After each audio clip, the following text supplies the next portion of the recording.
இதான் மேடு பள்ளம் இதுவே இல்லைன்னா தண்ணி விட மாட்டீங்க.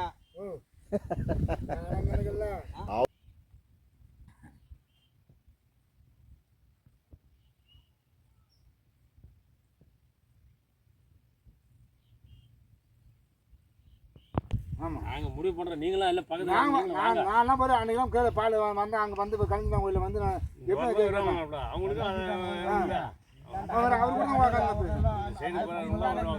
போதும் விட ஏன்னா அந்த சைடு ரோட்டை வந்து அப்படியே காட்டிக்கலாம். அந்த சைடு அந்த ரோட்டை வரணும்.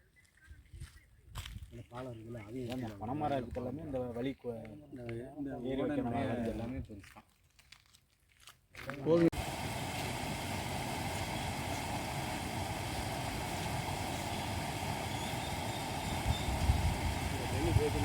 ஒரு நாள் தான் ஏரி.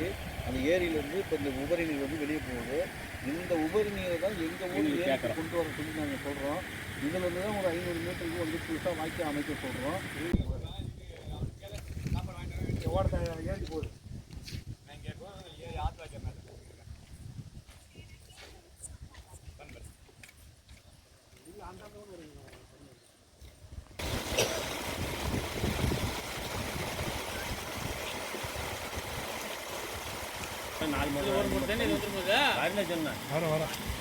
4 மூட்டை தண்ணி வருமா? அந்த 500 மீட்டரை எடுத்து கொடுத்துட்டாங்கன்னா அங்கே பாருங்கள் எவ்வளோ பெரிய ஏரி எங்கள் ஊருக்கு போகுது பாருங்கள். அதை வாய்க்கால் போகுது.